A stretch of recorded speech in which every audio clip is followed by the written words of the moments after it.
આજે દારૂ પીને બહાર નીકળશો તો આજની પાર્ટી તમારી લોકઅપમાં નક્કી છે। નમસ્કાર, આપની સાથે હું છું ભાગ્યશ્રી। શ્રીમન મીડિયામાં આપ સર્વેનું હું સ્વાગત કરું છું। આજે છે 31st, ઠેર ઠેર અનેક એવી જગ્યાઓ, ક્લબ્સ હોય કે પછી ફાર્મ હાઉસ હોય કે પાર્ટી પ્લોટ હોય કે જ્યાં આજે ડીજે પાર્ટીનું કહી શકાય કે આયોજન કરવામાં આવ્યું છે। નવા વર્ષને આવકારવા માટે લોકો પણ એટલા ઉત્સાહિત છે, થનગનાટ મનમાં ચાલી રહ્યો છે અને નવા વર્ષને આવકારવા માટે યુવાનોમાં ખાસ ઉત્સાહ જોવા મળી રહ્યો છે। પરંતુ આ યુવાનોના ઉત્સાહ પર પાણી ન ફરી વળે અને શાંતિપૂર્વક રીતે કહી શકાય કે પાર્ટી થાય તે માટે ગુજરાત પોલીસ પણ એટલી એલર્ટ છે। અલગ અલગ જગ્યાએ ખાસ વ્યવસ્થા કરવામાં આવી છે, તેને લઈને જે ખાસ ગુજરાત પોલીસ અલગ અલગ પોઈન્ટ્સ ઉપર ખાસ નજર રાખશે અને જો તમે દારૂ પીતા પકડાઈ ગયા તો આજની તમારી પાર્ટી લોકઅપમાં નક્કી છે। શું કહ્યું ડીજીપી વિકાસ સહાય, આવો સાંભળીએ। આ વ્યાપક વ્યવસ્થાના ભાગરૂપે 2 દિવસ પહેલા જ તમામ પોલીસ કમિશનર્સ, તમામ રેન્જ વડાઓ અને તમામ પોલીસ અધિક્ષકની સાથે વિડીયો કોન્ફરન્સ કરી જે જરૂરી સૂચનાઓ આપવાની હતી, જે માર્ગદર્શન આપવાની હતી, એ તમામ પ્રક્રિયા પૂર્ણ કરવામાં આવી છે। જ્યાં સુધી પોલીસ બંદોબસ્તનો સવાલ છે, ગુજરાત રાજ્યમાં આશરે 3000 જેવા બ્રેથ એનાલાઇઝર્સ છે। એટલે બ્રેથ એનાલાઇઝર્સનું મહત્તમ ઉપયોગ થાય એના માટે તમામ એકમો તરફથી જરૂરી તૈયારીઓ કરવામાં આવી છે। એની સાથે સાથે આપણી પાસે 14 ડ્રગ ટેસ્ટિંગ કિટ છે, જેથી ઓન સ્પોટ કોઈ વ્યક્તિ ડ્રગનું સેવન કર્યું હોય તો એનું પણ આ કિટ તરફથી આપણને રિઝલ્ટ તાત્કાલિક સ્થળ ઉપર જ મળી જતી હોય છે। એવા 14 કિટ્સ પણ આપણે ડિસ્ટ્રીબ્યુટ કરી છે અને એનો પણ મહત્તમ ઉપયોગ કરવા માટે સૂચનાઓ આપવામાં આવી છે। ગુજરાત પોલીસના અલગ અલગ એકમોમાં આશરે 50થી પણ વધારે ઇન્ટરસેપ્ટર વ્હીકલ્સ ઉપલબ્ધ છે અને આ ઇન્ટરસેપ્ટર વ્હીકલ્સ મારફતે ઓવર સ્પીડિંગના કોઈ બનાવ બનતા હોય તો એને અટકાવવા માટે આ એક ટેકનોલોજીનો ઉપયોગ કરવા માટે જરૂરી સૂચનાઓ દરેકને આપવામાં આવ્યું છે। ટ્રાફિકના કોઈ પણ પ્રશ્ન ઉપસ્થિત થાય અને ખાસ કરીને ઓવર સ્પીડિંગના કોઈ પ્રશ્ન ઉપસ્થિત થાય તો ઇન્ટરસેપ્ટર વાહનોનો ઉપયોગ કરવા માટેની આપણી પણ સંપૂર્ણ તૈયારી છે। આપણી પાસે ખૂબ રોબસ્ટ અને ખૂબ વેલ ટ્રેન્ડ તાલીમબદ્ધ સ્નિફર ડોગ્સ છે। એ સ્નિફર ડોગ્સની પણ વ્યવસ્થાઓ દરેક એકમને કરવા માટે સૂચના આપવામાં આવી છે। ખાસ કરીને જ્યારે આપણે વ્હીકલ ચેકિંગ કરીએ તો વ્હીકલ ચેકિંગમાં કોઈ આતંકવાદી પ્રવૃત્તિ ન કરતા હોય એના માટે એક્સપ્લોઝિવના સ્નિફર ડોગ્સ છે। આપણી પાસે નાર્કોટિક્સના પણ સ્નિફર ડોગ્સ છે। એટલે એ સ્નિફર ડોગ્સની પણ મહત્તમ ઉપયોગ કરવા માટે જરૂરી સૂચનાઓ કરવામાં આવી છે અને યુનિટ્સ તરફથી જરૂરી તૈયારીઓ પણ કરવામાં આવેલી છે। ભૂતકાળમાં અમુક બનાવો જે બન્યા છે એને ધ્યાનમાં રાખી દરેક પોલીસ કમિશનર, રેન્જ વડાઓ અને પોલીસ અધિક્ષકશ્રીઓને એમના વિસ્તારના જે હોટલ લોજેસ છે એના માલિકો સાથે એક મિટિંગ કરાવી અને એ મિટિંગમાં હોટલમાં કે લોજમાં કોઈ પણ શંકાસ્પદ વ્યક્તિ નજર આવે અથવા કોઈ પણ શંકાસ્પદ હિલચાલ થાય તો એને જાણ તાત્કાલિક લોકલ પોલીસને કરવામાં આવે એ માટેની પણ તૈયારીઓ આપણે કરી છે।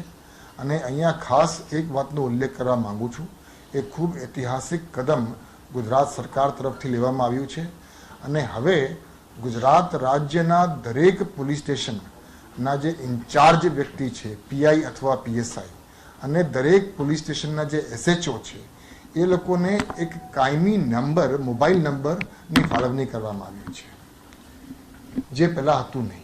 જેના કારણે કોઈ પણ પોલીસ સ્ટેશનના પોલીસ ઇન્સ્પેક્ટર અથવા પોલીસ સબ ઇન્સ્પેક્ટર બદલાય તો મોબાઈલ નંબર પણ બદલાઈ જતી હોય છે। એના કારણે સ્થાનિક રહીશોને પોતાના પોલીસ સ્ટેશનના પીએસઆઈને કે પીઆઈને સંપર્ક કરવામાં અગવડ પડતી હતી। એટલે એક ઐતિહાસિક કદમ, પ્રજાલક્ષી એક કદમ લેવામાં આવ્યું છે, જેના કારણે હવે તમે તમારા જે સ્થાનિક પોલીસના એસએચઓ છે, સ્થાનિક પોલીસના જે પીએસઓ છે, એના કાયમી એક મોબાઈલ નંબર ફાળવવામાં આવ્યું છે અને આ મોબાઈલ નંબર્સ એ લોકો પોતાના સોશિયલ મીડિયા ગ્રુપ્સમાં, ટ્વિટર હેન્ડલ્સમાં પણ એ લોકોએ એડવર્ટાઇઝ કરી છે। એટલે એના થકી તમે તમારા પોલીસ સ્ટેશનને પણ તાત્કાલિક સંપર્ક કરી શકશો। આપણે જાણીએ છીએ કે અત્યારે સોશિયલ મીડિયાનો જમાનો છે એટલે સોશિયલ મીડિયાની મોનિટરિંગ ખાસ કરીને 31મી તારીખે સાંજના સમયે સોશિયલ મીડિયાની પણ યોગ્ય રીતે મોનિટરિંગ થાય અને સોશિયલ મીડિયામાં એવી કોઈ પણ વસ્તુ આવે કે જેના કારણે પોલીસને ત્વરિત કાર્યવાહી કરવાની હોય તો સોશિયલ મીડિયાનું જે સેન્ટર છે એ અને આપણી જે કંટ્રોલ રૂમ છે એ બે વચ્ચેનું સંકલન અને સંબંધની પણ એક વ્યવસ્થા કરવામાં આવ્યું છે. તે દિવસે 31 ડિસેમ્બરને ધ્યાનમાં રાખીને તમામ એકમોના જે કંટ્રોલ રૂમ્સ છે એને વધુ સ્ટ્રેન્થન કરવામાં આવ્યું છે અને કંટ્રોલ રૂમ્સમાં એક વરિષ્ઠ અધિકારીની હાજરી તે દિવસે રાતના સમય સુધી રહે એ પ્રકારની વ્યવસ્થાઓ પણ કરવામાં આવ્યું છે. આપણે જાણીએ છીએ કે 31મી તારીખે સાંજના 8-9 વાગ્યાથી લઈને કદાચ રાતના 12:30-1 વાગ્યા સુધી લોકો પોતાના ઉમંગમાં ઉલ્લાસમાં ઉજવણી કરતા હોય તો પોલીસની 31મી તારીખની જે ડિપ્લોયમેન્ટ સ્ટ્રેટેજી છે એ અંગે પણ એક પુનઃવિચારણા કરવામાં આવ્યું છે કે જેથી કરીને મેક્સિમમ પોલીસ આપણને સાંજના સમયે મળે.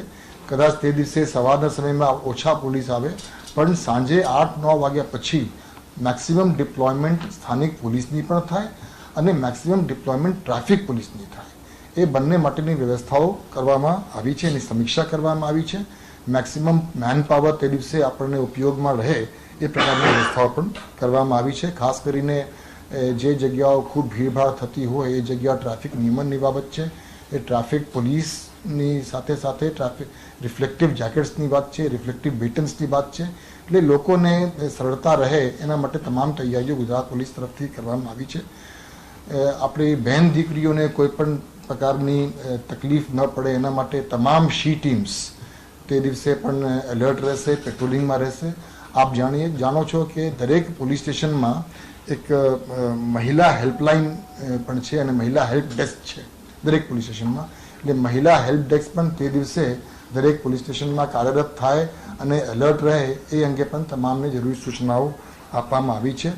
અને લોકોને અગવડ ન થાય એ પ્રકારે સઘન ઇન્ટેન્સિવ વાહન ચેકિંગ, સ્ટ્રેટેજિક વાહન ચેકિંગ અને વાહન ચેકિંગ કરનાર વ્યક્તિ પાસે પોકેટ કોપ હોય અને પોકેટ કોપમાં આપણી પાસે તમામ જે અસામાજિક તત્વો છે એની આપણી પાસે માહિતી હોય છે એના મારફતે ચેકિંગ થાય.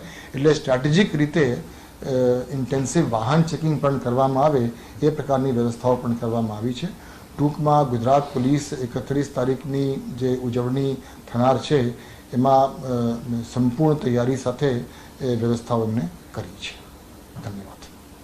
ખાસ કરીને કોઈ ઇનપુટ આ દિવસ દરમિયાન અને ગુજરાતની જે એજન્સીઓ છે ખાસ કરીને ક્રાઇમ બ્રાન્ચ અને એટીએસ એનો શું મુખ્ય રોલ રહેશે?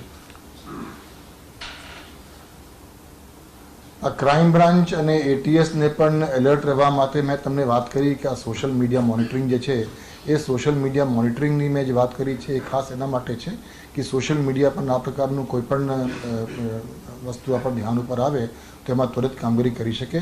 હાલ સુધી એવી કોઈ પણ ઇનપુટ નથી અને ખૂબ શાંતિથી, ખૂબ ઉલ્લાસથી લોકો ઉજવણી કરે એવી મને સંપૂર્ણ આશા અને વિશ્વાસ છે. તો આપે સાંભળ્યું તેમ ગુજરાત પોલીસ તો સતર્ક થઈ ગઈ છે. ગુજરાત પોલીસ એલર્ટ મોડ ઉપર છે. ખાસ વ્યવસ્થા કરી દેવામાં આવી છે. આપણી પણ એટલી જ ફરજ બને છે કે આજે જ્યારે 31st નું આયોજન કરવામાં આવ્યું છે અલગ અલગ જગ્યાએ, ત્યારે જે તે સ્થળ ઉપર પહોંચવા માટે ટ્રાફિક પણ એટલું જ થશે ત્યારે ગુજરાત પોલીસને પણ એટલો જ આપણે સહયોગ આપીશું. સાથે સાથે અકસ્માત ન થાય તેનું પણ ખાસ ધ્યાન રાખીશું અને શાંતિપૂર્વક માહોલમાં આજની 31st જે પાર્ટીનું આયોજન કરવામાં આવ્યું છે તેમાં ખાસ કરીને આપણે સહયોગની સાથે જ આપણે શાંતિપૂર્વક માહોલમાં તેની ઉજવણી કરીશું. આ સાથે જ આ વિડીયોમાં અત્યારે બસ આટલું જ. જો તમને અમારો વિડીયો પસંદ આવતો હોય તો તમારા ફ્રેન્ડ સર્કલ અથવા રિલેટિવ્સમાં આ વિડીયો શેર કરવાનું ન ભૂલતા. રજા આપશો. નમસ્કાર.